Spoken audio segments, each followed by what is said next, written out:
privilege to represent University of Texas.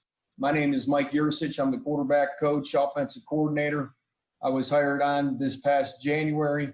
I come from Ohio State last year. Before that, I was at Oklahoma State for a while, 6 years there, and then came from a small college, Shippensburg University of Pennsylvania. Before that, I was offensive coordinator there for 2 years and coached Division II ball for 8 years before I arrived at Oklahoma State. And very fortunate to be in this profession, wonderful profession that it is, and more honored to be here in front of you today. I know how tremendous Texas is from a high school developmental talent, everything. And, on behalf of Coach Herman and the staff, we thank you for your support, and anything that we can do, we want to make sure that we're extending ourselves. And Coach Herman wanted to make it a point this offseason with the COVID stuff that we extend ourselves to you guys and really open it up. At the end, that's probably what I'm looking forward to the most is the questions, because then I'll be able to maybe ask you some things. And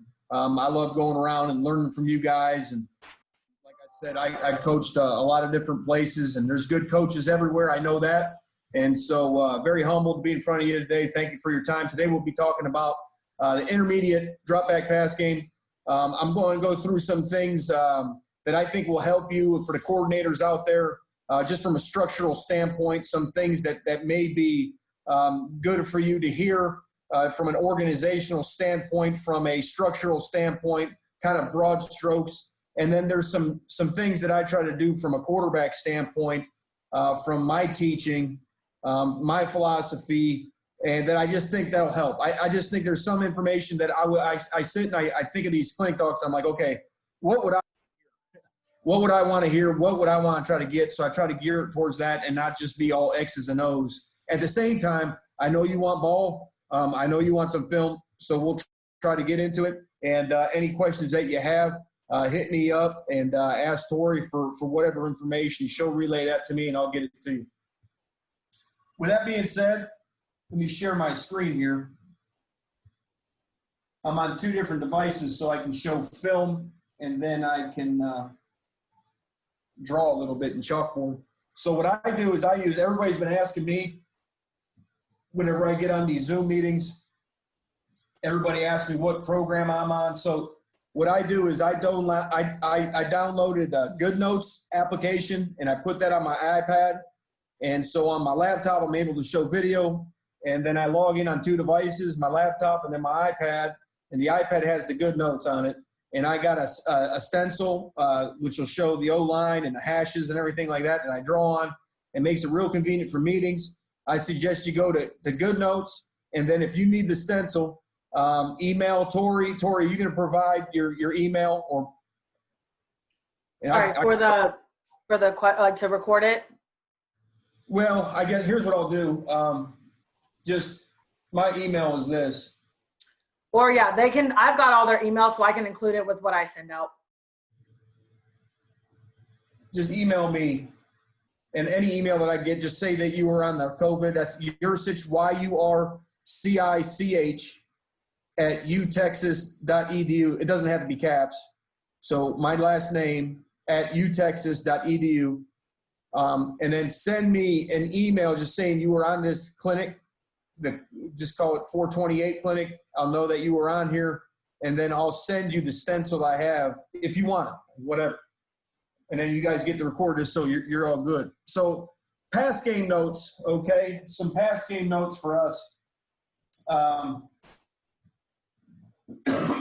This first one here. Have a beaters menu. I found that this is very helpful for many reasons. It's really helpful as you're game planning. It helps cut through all the discussions that you may have, and it helps slap your own wrist when you're starting to pencil too much and you're starting to maybe get a little bit too cute. It's also very helpful when you're up in the press box and you just need a reminder. Maybe you have an assistant up there that can tell you, hey, you know what? We should think about this or that because they're giving us a lot of a specific coverage. And even though you haven't maybe particularly schemed that or game planned against that particular coverage, maybe it's a new coverage. We see a lot of new coverages every week. Every week somebody's trying to scheme us. So being able to refer to a beaters menu is very helpful. And so I put together, just a simple example, of what it may look like. And really, you'd like it to be very minimal. And so as you go into the game plan, you can say, okay, for this week, we're gonna rep, rub and pick, and then we need a couple cover 2 beaters, smash and vert with the shallow, and then 3, and then so on and so forth. I think it's very important each week to understand what your cover 0 beaters are each week. I think that's critical because you never know. Oh, they haven't shown us any cover 0. When you go to a game plan with no cover 0 beaters, well, guess what? He may dial it up on 4th and 6 for the game, and you want an answer. You want to have your kids prepared. So to me, we always want to have beaters, and that will help you minimize any panic or any, it'll just help expedite the process of you calling plays and get into good plays that your kids know that they've repped and you're not drawing shit up in the dirt. Again, bear beaters. Every week you got to have bear beaters. Well, they haven't shown us any bear. Well, you never know. They can pop in bear. Have a contingency plan. At least have it on the menu. And when you can dial it up on the sideline, your players understand. And we don't need 4. A lot of these lists show 4 or 5 different ways to beat cover 1, for example. I got 4 plays. You don't really need 4. You need 2. Maybe you need 1, right? And you just need answers. And I think that having a menu helps within game plans, knowing your schemes, knowing what beats certain coverages, obviously. And you want as much carryover as you can. So, like for us, Y cross. It's good versus 2. It's good versus zone blitz. It's good versus cover 4 with the post tag, so on and so forth. So as many rollovers as possible. Those plays add value. Those concepts add value. But I just thought that was interesting. That's something I'd share with you. I think players learn best. Okay, I think players learn best by the second bullet here. Okay, they learn best by concepts and reps. The more we can conceptually build our offense and teach from that and give rhyme and reason to our system so that it's easily comprehensible and our players know when we say something, what that means. It falls into a category. I think that's very important to do when you're building an offense, when you're building a drop back system or anything that you're conceptually trying to build it. And then find ways. There's a lot of categories. There's a lot of words in a dictionary that you can use. I constantly Google and use the thesaurus and synonyms, and it's amazing the resources that are available to us for the English language to look up certain things and to be able to categorize things, because I think learning is very important. And everybody can say in that meeting room, we've all been there, where it's like, okay, we can call it shit sandwich for all we care. You know what I mean? Well, yeah, that's true.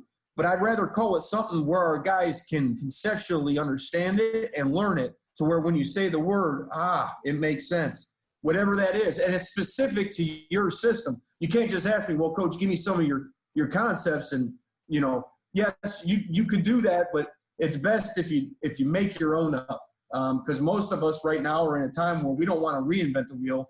We have to adapt and we have to incorporate, and we're trying to teach and go through these meetings without necessarily having these kids in person. So a lot of this stuff's already in. This is past spring ball already. So we got to be ready to fire. So just be creative in how you come up with your concepts. And then obviously repetition, right? But another example for us of concepts would be this grid, whether they be verticals, whether they be isolations, whether they be crossers. So for example, verticals, like verticals isn't verticals for us. Verticals could be any V word, just for an example. Any V word is a vertical, like Veronica, Vera, that could be another vertical play. Anything like that. Isolation would be any X tag, or it could be any Z tag. Crossers could be any biblical name, right? The cross, whether it be Moses, David, anything relative to that. You can build your themes on and on and on. Floods, any river, is a flood.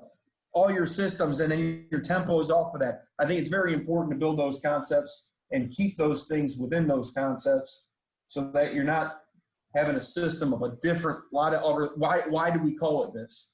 Well, that's just what we named it. I don't think that's a good reason. I don't think that's good teaching, because what you're doing when you're teaching like that, to me, you're occupying brain space.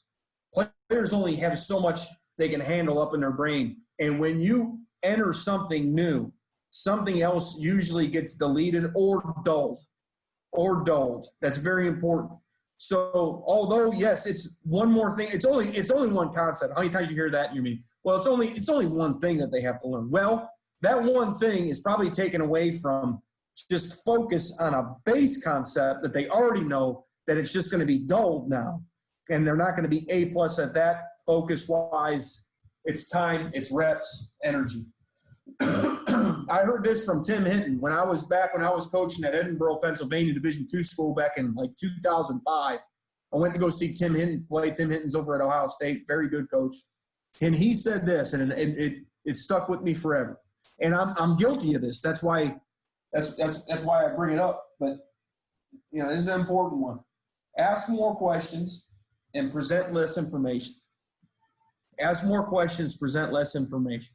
That is so good, man. And I know when we're installing, that's hard to do.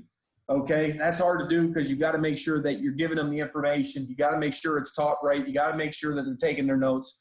But when it's all in, right, and as much as you can, go back and ask them questions in the install of what we just put in. Have them teach it to you. Ask them questions. Why? Where are your eyes? Tell me about your feet. What are you seeing here? Why did you make this throw?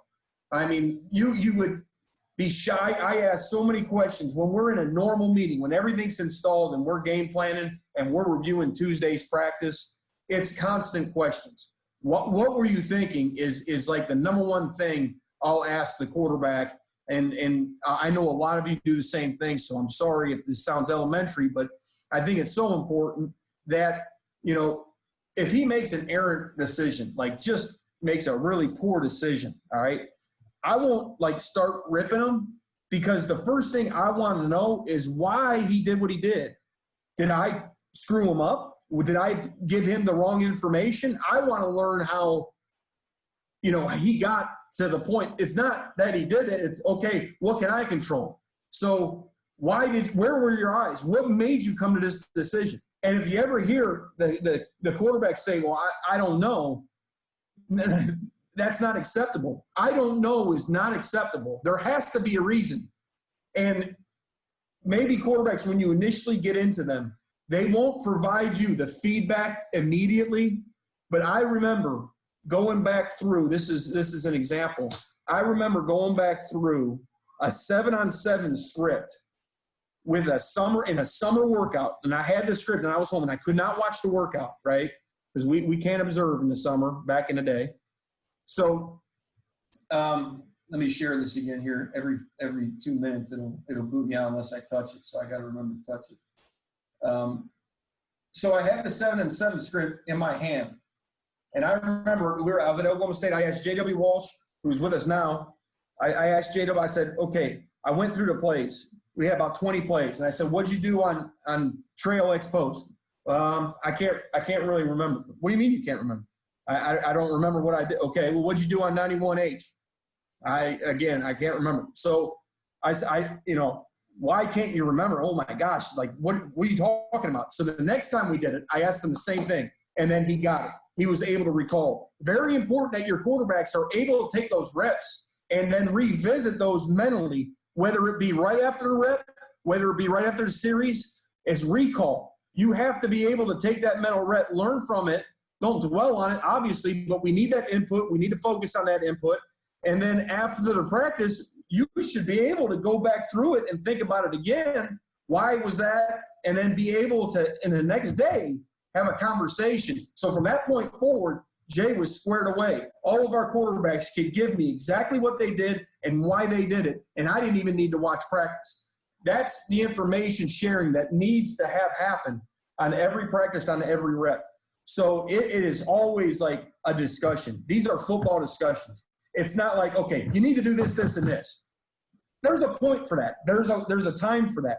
But for the most part, we have to understand that how they're learning, how they're thinking, so we can adjust our coaching style to that individual, because they're all different. They're all different. They all process the information differently. So we have to adapt our coaching, the way we analyze how they learn. We got to be able to adapt into that. Okay. I believe that's the way you should be able to coach the quarterback any position. Okay. Moving on to concepts. Okay. So if we can, from a goal standpoint, 5 dropbacks, because there's so much going on. There's so many RPOs. There's so many quicks. There's so many play actions. There's screens. We have all the pocket movement. We have all these categories, right? Let's go 5 concepts of drop back pass, and then let's find out week to week how many formations that we can go. I know that that's nothing new, but we have to remind ourselves of that fact. We have to continually beat ourselves up over that fact. That's very important. Quarterback must have a movement key every play. Who's your key? Where are your eyes? Every play, guys. Every play. It can't be, on this play it's this week and it's this and it's no. It's got to be when we run Texan. Our movement key is on the free safety. He's on the free safety, boundary safety. That's where our eyes are. Okay. If we're running 4 verticals, we're keying whatever. Okay, there could be pre-snap keys, there could be indicators. I'm all good with that. But every time we snap the ball, we're keying a defender on every play. If you don't, and I've been there, man, if you don't have a movement key every play, then you are the reason his eyes will wander, because you did not indoctrinate him on eye discipline. And that's on us as coaches. We can't expect him to be effective if we haven't told them exactly where to look when the ball is being snapped. Footwork must be consistent, okay? And obviously, that's key, right? Back in the day when the gun was evolving, shotgun spread, you used to hear a lot of times quarterbacks have a tendency to wander in the pocket in the gun, as opposed to going under center, 5 quick, 5 big, 1 hit stroke. There is some truth to that. There is some truth to that. So whatever your footwork is, and they're all good, okay? No matter whatever the quarterbacks learn, however they learn it, they're all good, right? They have a good platform. They can transfer their weight. It's all good. But they got to be consistent. They can't, on one time they're shuffling, on this time they cross over, and on this time, there was no depth at all, just a subtle drop. It's got to be the same. It's got to be the same. Okay, if it's a multiple drop where there's quick on the left and a little bit more intermediate on the right, yeah, there's variance. Okay, there's variance. So the key there is the second part of that comment, be ready. Be ready, okay? Which means this. If I had a quarterback error, okay, if he were to error, I would want him to err on being short and ready than longer and late. I'll drop to 6 yards and be ready. But I'd rather err there than going 3 big, and now the ball's a little bit late. And now I'm at 7.5 yards, but the ball is late, okay? Each quarterback should know what the drop takes, what footwork he needs based on the routes given. So there is some variance. That may be the difference between high school and college. I've never coached in high school, so that could be the difference because our guys have different habits. They've been coached mostly in spread offenses until they were 18 years old, and we get them. So I like to adapt my style and their footwork based on what's already muscle memory. I think there's some hard and fast rules with footwork, but there is some leniency.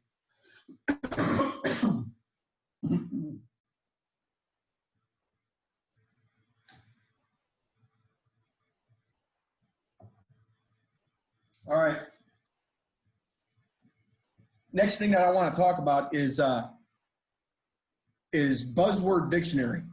Buzzword, that's a long way to say just basically, a terminology. We used to call it terminology page, right? But I like, the more buzzwords you can have that you'll use consistently and the quarterbacks can know, I think that's just the better. So I just came up with an example, and I didn't want to make you guys fall asleep in this deal, so I didn't give you the whole thing, but I just threw a few things together. So our buzzword dictionary, again, you'll want to alphabetize it so that you can insert things and look up things, and it's great for coaches to share with coaches. Like, I want my O-line coach to give me a buzzword dictionary, so when I'm in the unit meeting, in the platoon meeting with the offense, I can say the correct thing. I've been in 3 different offenses in the last 3 years, so there's going to be some cobwebs. But if I can study the buzzword dictionary, it helps coaches coach, and it helps players learn. It's all about communication. So types of throws, for example, our one throw is a bullet throw. So when I say, hey, man, that curl, that's a bullet. That's a one throw, rather. That's a one throw. He knows what that is. Two throw, intermediate throw over a second-level defender before a third-level defender, right? So like Y cross, for example, when I got a 1-inch to will linebacker. Okay, that's a two throw. I'll say two throw. I don't have to talk about all the words, right? So the first meeting we have, we'll go over definitions. So it's an intermediate throw over the second-level defender before the free safety in cover 3 can make the play. That's what I'll tell them. But that's a two throw. From here on out, I'll say two throw until you graduate, and they'll know what a two throw is. Three throw. What's that? High trajectory, stovepipe throw.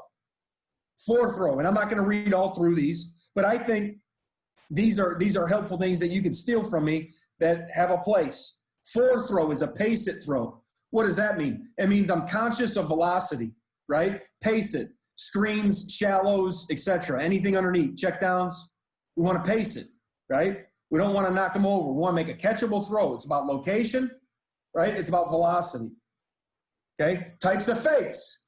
Well, what kind of fake do I use, Coach? Well, I've done it now. I'm guilty. You get real wordy. Well, I want you to extend it with two hands, and on your second step, you take your left hand off of it, and then you put the ball into your third arm, your third hand in your belly, and then you get to 4, 5, and 6, and you're dropping, you hit your throat. No, it's a freaking one fake, right? That's sell. Typically, show and slide. So what's that? Show and slide. Show and slide, right? Well, two fake. That's a hard sell, but we're showing and going, okay? More on the naked, right? Where we're showing it with one hand and we're going. Show and go. Two fake. That's all I got to say. Three fake. What's a three fake? Flash fake. Abort versus blitz. Whatever. You adapt that to your own offense. Don't exactly, spell it out like I spelled it if it's a little bit different for what you run. Okay? What's the boundary? And then it's alphabetized. What's cloud? Free access. What's a Leo Ray call? And then you have all these terms up and down of what you call stuff. And that's very helpful. Very helpful to do. Define throws. We did that with the one throw, two throw, three throw, four throw, which is a pace throw. Coverage ID, very important.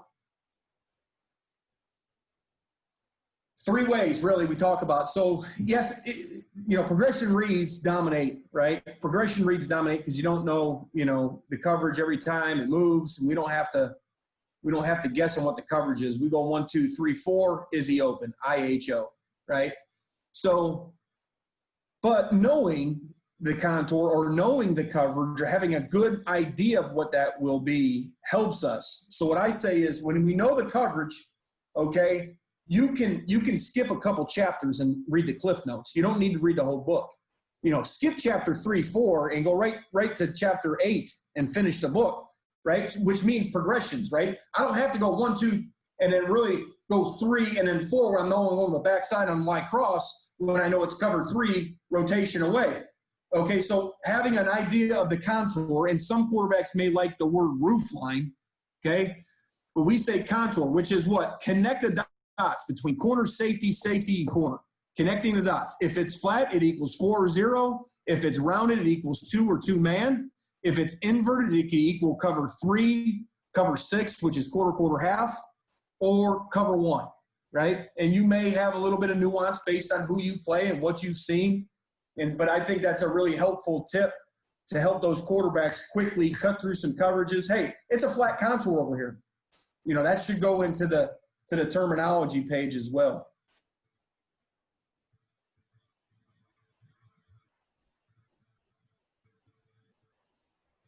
Okay. I want to get into our first drop back of the day, and that's Texan for us.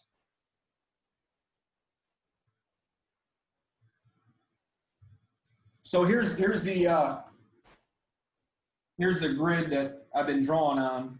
And a lot of guys are like, what's this program? It's just Good Notes application. And then the GA made this little PDF for me, and I downloaded it. And then I put the left plays on the left hash and the right plays on the right hash, and I go about my business and a little grid down here to make some notes.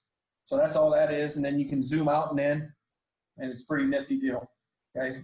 Makes our meetings pretty efficient when I can go back and forth between Chalk Talk and the football. And so the film's a little choppy, you know. Film's a little choppy. It ain't great there. Okay.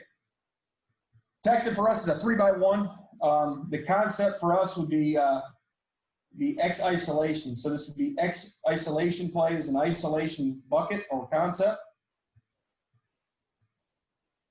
The base way that we'll run this play is 3x1.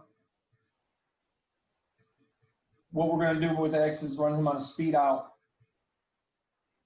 It will convert versus press. We can game plan that. We can keep it on. Depends on what type of press they're giving us. We can convert it versus press, but it definitely will convert versus cloud. The Y will have what we call a vertical wrap. He's working, you know, he wants to be over that right tackle area. But his main goal is to wrap that hook curl defender in that zone. He wants to beat him with speed vertically and wrap inside that hook defender, strong side hook defender. Okay. To the field, we're going to run just a roll flat, speed cut. To the field, we're going 10, we're going 5, and I drew that a little bit deep. I'm sorry, we're going 10 and 4, and we're making that at 14. We call that a curl for us. The tailback will check, and he'll run an O route, which is 5x1 outside that tackle. Okay, let's talk about each route a little bit more in definitively, okay? So this speed cut, okay, by the X. Top of the numbers, okay? Top of the numbers is our alignment. We're outside foot back, okay? We want to take 6 steps, and we want to roll this thing and run it with speed, okay? We want to roll into this thing, run it with speed, and, you know, there's going to be variance on the depths of each receiver, but the timing is all the same. Some guys will roll that all the way to about 13 to 14 on 6 steps. But at the end, when we get good at this route, we're actually getting back downhill negative angle. Actually slightly coming back downhill on that cut. And that will help any undercut defender, you know, trying to get that corner right there, trying to get the left hand on the ball. We're going to try to cut that angle off at the very end of that thing. Okay, and we're trying to throw that ball high and away. And I think there's a misconception with the strength of the arm that the quarterback must have to throw a speed cut, especially a speed cut to the field. A lot of guys don't feel that can happen. The way we teach it is we want to throw the ball high and away, high and outside, okay? Make the receiver run through the football. It's very important that we cut the ball loose on our 3rd step. So we're a rhythm 3 drop, okay? When we're throwing a speed cut, we're 1, 2, 3, plant, rip it. And that ball should be coming off our index finger before that X gets his head around. And it's all about timing. It's all about trust. It's all about reps. This has got to be an everyday route for you, okay? Now, when we bang this out, okay, so this is one of those throws where it's a light 1 throw. What does that mean? It means I don't have to throw a bullet now. This doesn't have to be a seed. This has to be a ball that makes the receiver run. He has to make the receiver run through the ball. Make him run through the ball. If you think about it, if you call this play, as I break, boom, with my 6th step, right there's 6. That ball's coming off my index finger. If I throw it high away, it's a race now at this point. It's a race to who can get to that point faster. And if that corner is high, I don't care if he's over top, high inside. We're running away. It's a race now. Just throw that ball with timing. Each quarterback, based on his arm strength, can judge where they need to put that ball. Guys with weaker arms, put it all the way on the side because there's going to be more air under that throw. And the same thing to the field. To the field, you cut his split down to 2 yards outside the hash, and I'm talking about a different play now. We're not going to run this play FSL, although we could, and we have. But if you're throwing it to the field, you come all the way down the hash or +2 outside the hash. We've even gone divide with it. Now, that's different with FBS arms at times. I get that part of it. But as long as that ball's thrown on time, high and away, make them run through the football. It doesn't need to be a one throw.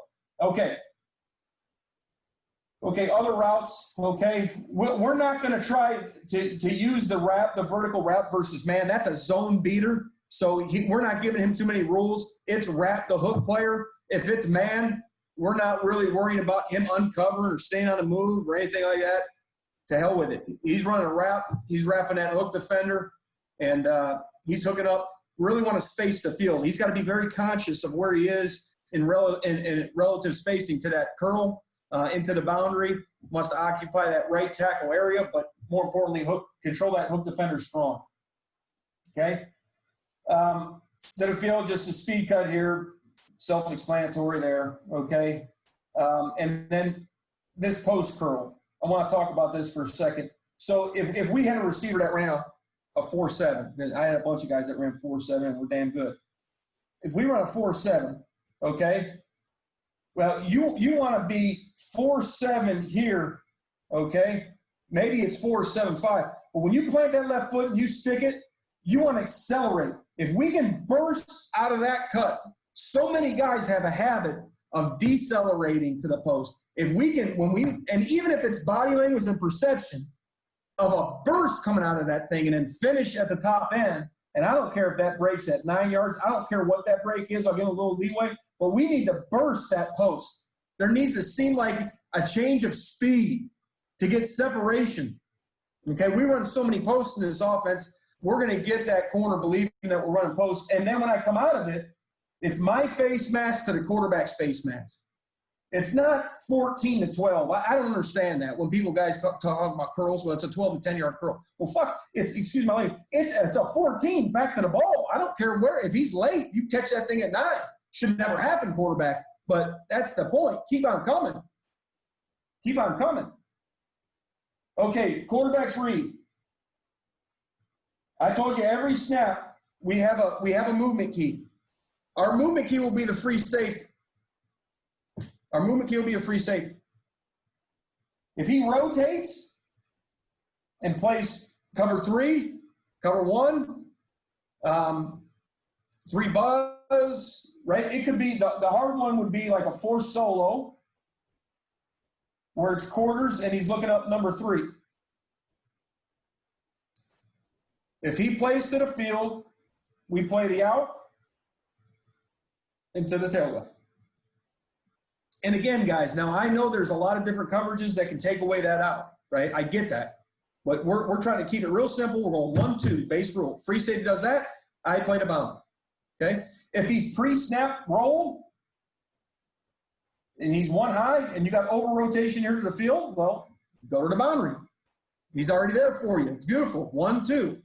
That would be a yes look. Yes. So, from pre-snap standpoint, we say yes, no. Is it yes, no? Pre-snap? If it's yes, that's where you're going right now. That would be yes. So yes is defined as, for us, it's free access with no overhang. Free access, no overhang. That's yes. If that safety's in a boundary, well, that's a no. So I got to key him. Post-snap. Now, there's a lot of different things that we can tag on the backside of this particular play. We can tag corner routes. We can tag post-corner routes. We can tag quicker routes, like just stop routes at 10, with man routes, comebacks, whatever you want to do. That's why it's friendly. That's why it goes into the isolation category, because it's a single receiver isolation.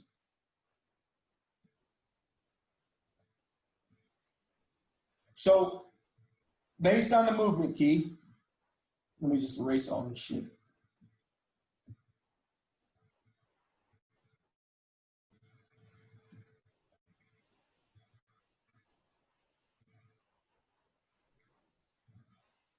One thing I left out is that what we'll do here is we'll chip. Now we have the ability to flip the protection. So for a base standpoint, we're big here with the guard and the tackle. And then typically we're sliding to the field, whether it's to the Sam, to the Mike, whatever, based on game plan, based on any stack, whatever, okay?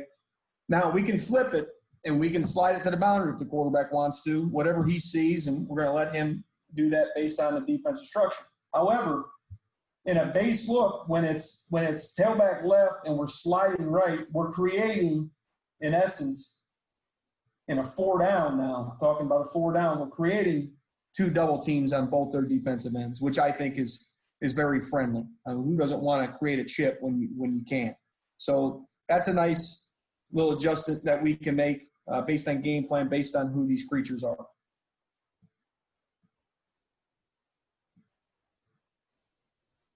Okay, let's say free safety plays half field into the boundary. Well, now I progression read, IHO, is he open to my wrap, to my vertical wrap. We want to get past the hook curl defender. What's the depth? Past the hook curl defender, usually around 10. Can go to 12 if you think you need a couple extra steps in there to get around him. If he holds, we now move on. And we isolate flat curl defender. So our eyes would set to the curl, and then we would reset to the flat. Okay? 3 big footwork. If we know we're not going boundary, if we know it's no, if it's no, we're going 3 big, 1 hitch. Reset to your flat.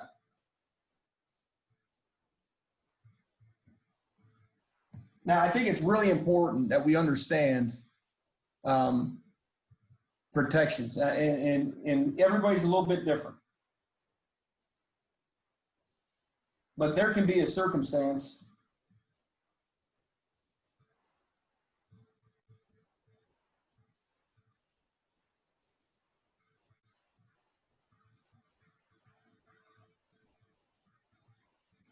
okay, let's say we are on a, for whatever reason, we think this guy's more of a known rusher in the game plan on a 3-4 defense. And so we'd like to slide to him, okay? We'd like to slide to him. Well, if we do that and they simply rush 4, and let's just say they add the mic, that means the tailback's got to come over, pick up the mic, right? And they're just going to play cover 3, and he's going to get underneath my out, and I've lost my tailback. This is a problem. We have to always understand where our problems are, right? So this is a problem defense against this play because the quarterback has now lost flat control. So his movement key, coach, you told me, movement key, 1, 2. Well, I lost 2, and now I'm holding on to the ball, and now it's either incomplete, throwaway, scramble, or sack, right? Bad gig. Then you get your ass ripped, right? Well, we've got to understand how to unfold a defense. We have to understand how to voice inflection, get these guys to move. So 1, we can protect it, okay? But 2, if we're wrong, okay? If we're wrong and we lose our tailback, we gotta understand that they're sliding to the known rusher this game plan or this particular look. All this being said to say this. Yes, this now still becomes 1. If he hangs inside, we're flat curl to the field. We've got to get to the flat curl to the field because when we face fire zone, so fire zone, we must understand where our flat control is. Where is flat control? Very important on this play. Huge. And there's more than just this scheme, gentlemen, that this will show up. This is the hard part. This is the hard part. Again, don't put a play in unless you know the problems. This is one of the problems. right? Your movement key told you to go to the boundary. You lost flat control because your tailback had to go pick up the mic because you were in a Leo to the jack or a luck to the jack. And now is a rule breaker for the Q. He's got to know, hey, fire zone, I go to my flat control side. I got to know where my flat control is. And you got to drill the shit out of it, man. It's got to happen on the field 1,000 times. That's the hard one.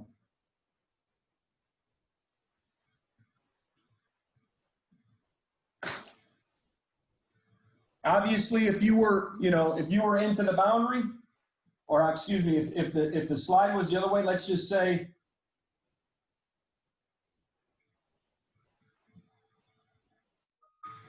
we were sliding the other way and we felt it was okay and we were okay putting the tailback on the jack if he were to come, but they bring the mic and we're protected, then the quarterback would be A-okay going 1 to 2 check down. And yes, I know that Will can play that. I get it, but the quarterback's right there. I'm making his life easy.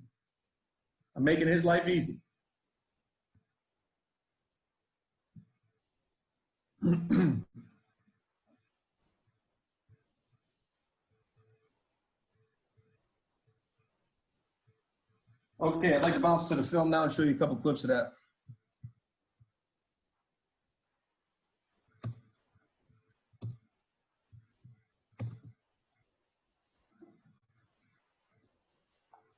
Sometimes I think I'm sharing and I'm not. Is this showing us, Tori? Yes, sir. You've got the bubble. Okay, good.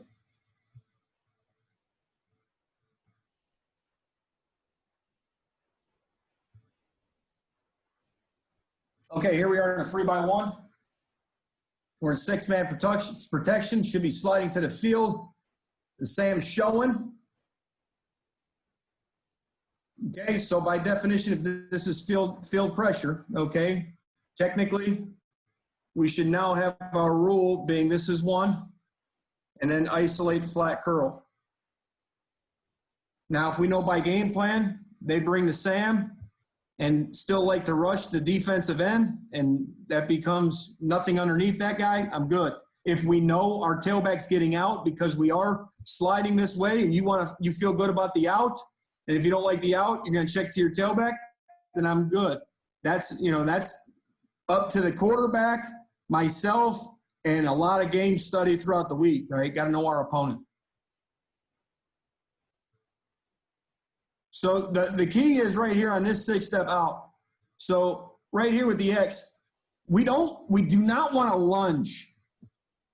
We don't want to lunge. We want to be balanced. In fact, we want that left foot there up top. We want that left foot under the left armpit.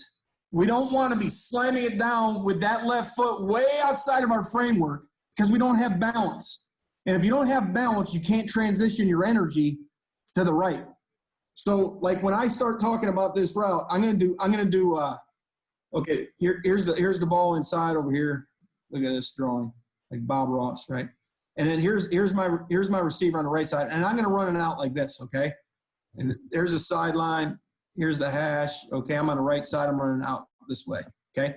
When we do the footwork, okay, that's our stance, okay? This is 1, this is 2, this is 3, this is 4, this is 5, this is 6, right? Now, where does 7 go? Right here, 7 for this guy, the way he is, 7's going to be about right there. And that sucks because he's stepping under himself, okay? That's going to be a really long way to go to get your head around, and you're giving the corner a bunch of room to undercut that route, okay? If we can get 7, okay, as perpendicular to the line or to the sideline, so here's the sideline. If we can get 7 as perpendicular as possible to that sideline, then it's going to really help us create and finish at that negative angle.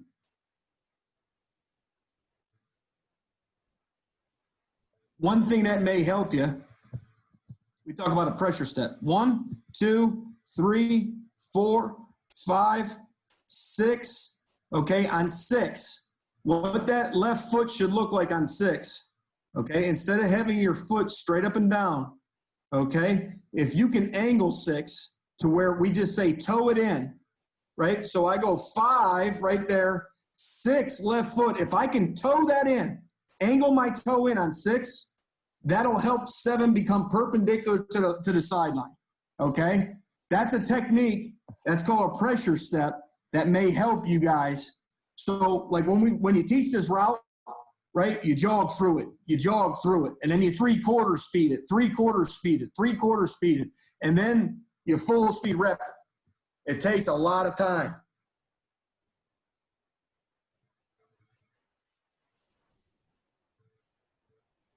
I'd like to see the curl break it closer to 9 and then sell a burst. Now from a landmark standpoint, we want to get to a divide. A divide for us is splitting a hash and a number. We'd like to end up there at the top of our route at 14 yards. Divide at 14. So he's a little bit wide. This is early on. Okay, so he's a little bit wide. He's got cut down a little bit. Not too nitpicky with it, but in order to get a nice flat curl relationship and to get good route distribution, we need a guy there, and a guy there. And again, we're going to bring our face mask back to the quarterback's face mask. Here we are. So ball's in the middle of the field. Movement key, free safety. Okay, he doesn't move. I'm going to go 1, 2, 3.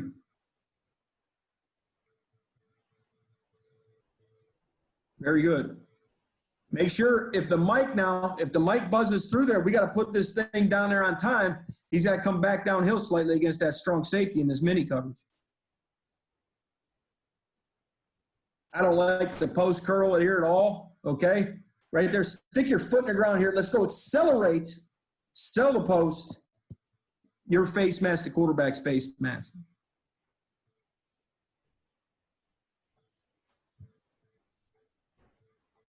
Mike's out of the box, good indicator. He's going to stay put, either quarters or half, either way. I'm playing the field. 3 big, hitch, good. And then, so we say 3 big, hitch, or 3 big, soft set. This would be a 3 big for me, 3 big, and he's just kind of soft setting there. Sometimes when you go 3 big and you hitch up, all your momentum now took you a full half yard into the line of scrimmage. 1, 2, 3, that's more of a soft set, which I like. I like that. It helps keep your depth.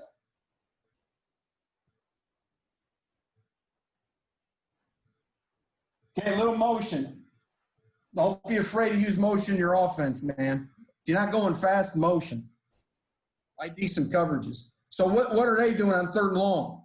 They're faking sugar feet, right? So here comes, looks like blitz. Is it blitz? Probably not. Probably not. Is it man pressure or zone pressure? I don't know what they did all week on film. If they showed this and dropped out into a zone, and then they showed this came and then played man, well, I know they're gonna bluff us, right? All good. Okay, free safety, movement key right here. Here he is. He does that. I go out to tailback, unless it's zone pressure. He plays half field or looks to bracket in any way this single receiver. I'm off of it, and I'm 1, 2, 3.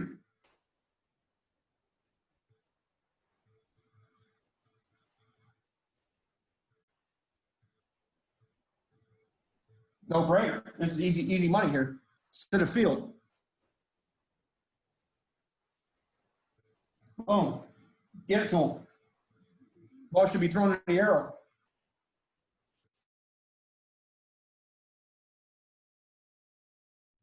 Right there, right? Obviously. The wrap busts here. He should control 22.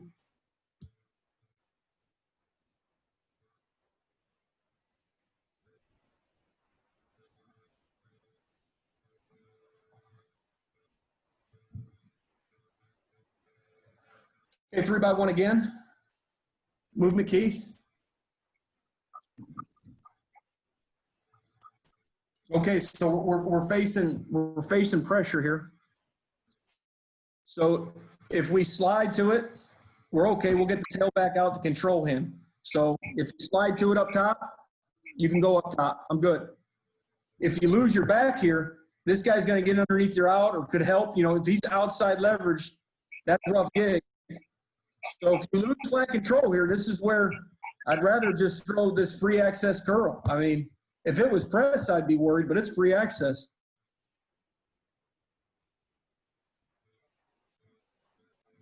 Okay, so we luck it. So we slide 4 for 4. We're good. We're picked up. Okay, let's talk about rhythm 3 or plant throws to the left. Okay, very important. So I'm going to try my drawing skills out again here, boys. I hope I'm not killing y'all. But, all right, so I heard Matt Canada back in the day. I GA'd when I was a GA. He was the quarterback coach in Indiana. I think highly of Matt. But he's now with the Steelers, quarterback coach there. But I learned a lot from him. And he used to say, turn the mound.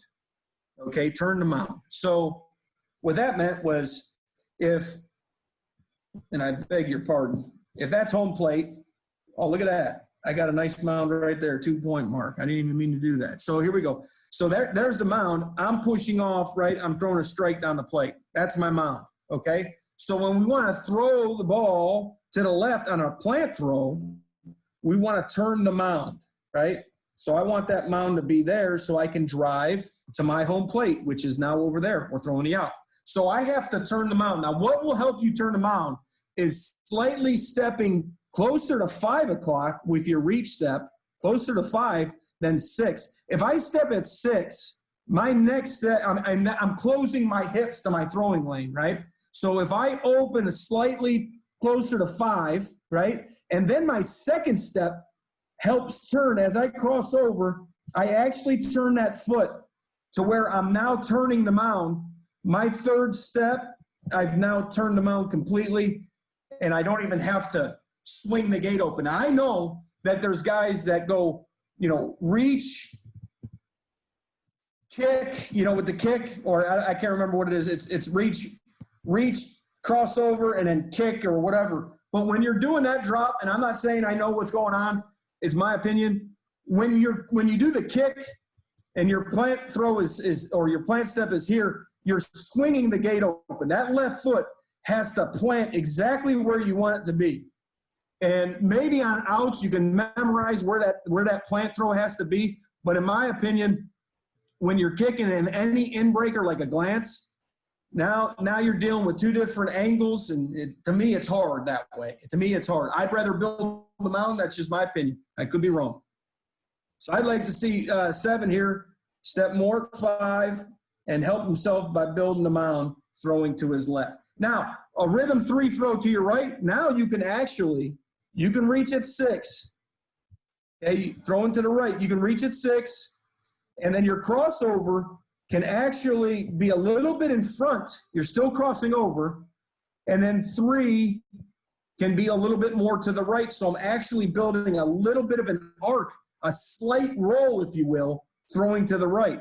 And all that's doing is shortening the throwing point and gaining a little bit of momentum into your throw. Righties like that, a little bit of a slight arc. I'm not talking much now. You're probably to the right guard's inside hip by the time you're throwing it, but that can help.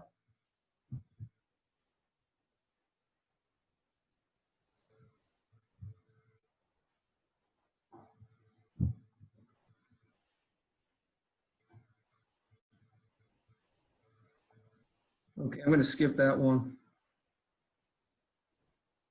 I'm going to skip that one. Okay. I want to talk about one thing. How much time do I have here, Tori? Sorry, about 7 minutes. All right. I like to end on this.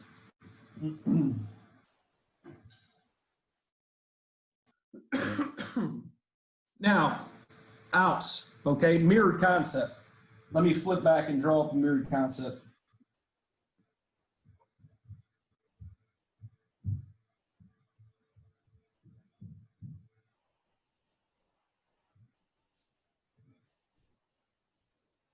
Okay. So when we run a mirrored concept, am I showing my screen? Good. Okay, we can call it several different ways. Okay, it really doesn't matter.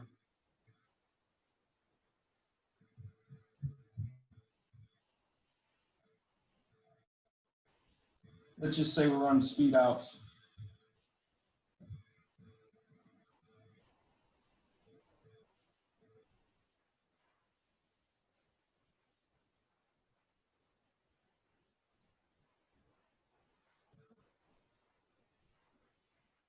All right.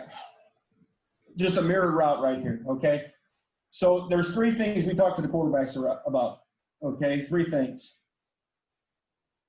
Three characteristics we're looking for. We're looking for, one, where's the cushion at? Where's the leverage at? And matchup. Those are three things that we want to think about as we're going mirrored concept right here on double outs, okay? So cushion, matchup, leverage. Cushion, matchup, leverage. If it looks like free safety's down a little bit, inverted, right? And the corner's playing the post with inside leverage, and I got more of a palms look to the field where they may be playing 3/2 here, right? Well, again, contour, right? So connect the dots. It's more rounded to the field, and it's flatter or inverted into the boundary. Well, surely I would like to think out into the boundary, okay? And that's one example there.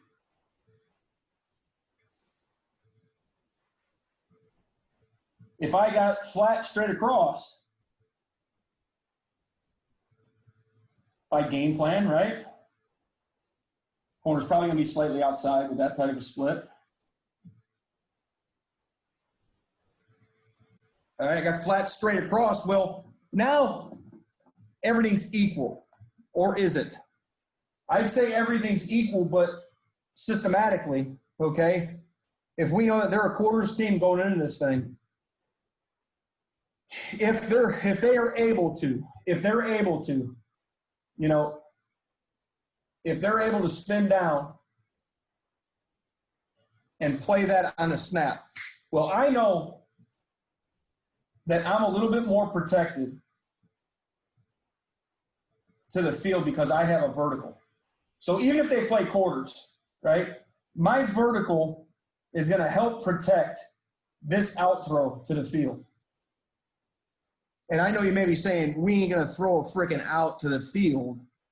You know, bear with me. You might, all right? Because you don't need a rocket arm. I did this with a bunch of Division II guys, walk-on Division II guys that I've seen a bunch of in this state. Shoot. All right, so where is my vertical? The quarterback has to understand where's my vertical, especially in rotation away. And I know as a general rule, we want to go away from rotation, okay? But the vertical will help pin down that flat curl player. He's got to get hands on him or run 4 verts up there, you know, up the hashes and that sort of thing, okay? So that being said, one, away from rotation, of course, that's a golden rule on this play, no doubt, okay? 2, if you're going to err, everything's equal. I got free access on both sides. I like my leverage on both sides. Go to the vertical side because that vertical will help pin down the overhang player, okay? When in doubt, quarterback, if it's rounded at all on both sides or press and you don't like your leverage, you don't like your matchup, right? We simply want to peek the middle read as 1, check down 2, tailback 3, and work our triangle read right here, whether he runs the middle read or he takes that thing to green grass and middle field open.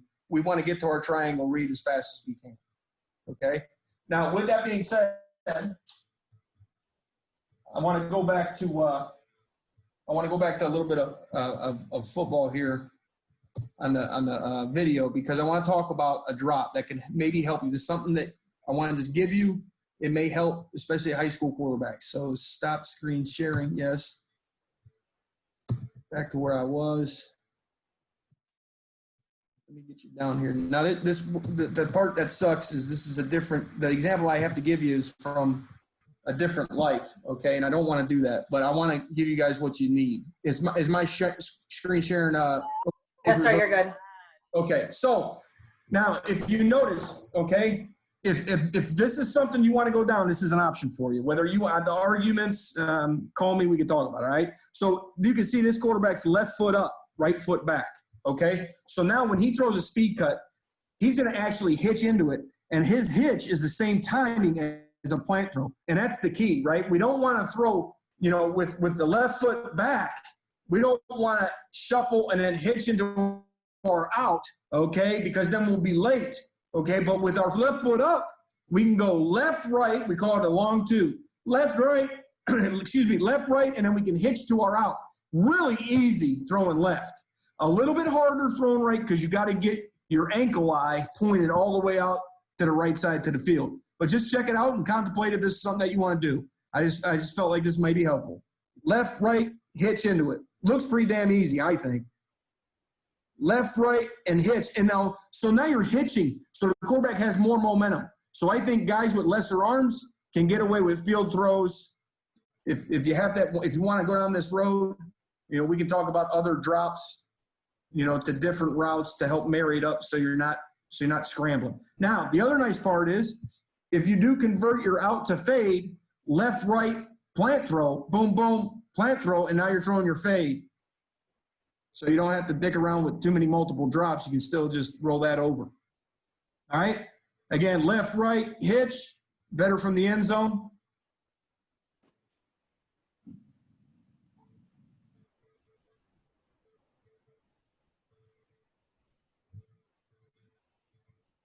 One second.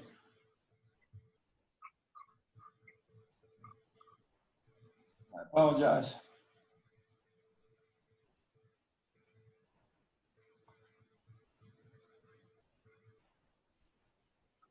Again, it's to the right, left, right. Ball. Left, right, hitch, ball. And then the stamp film's so choppy. That's why I wanted to spend so much time on the chalk talk. So again, throw it to the right. It's left, right, hitch, ball.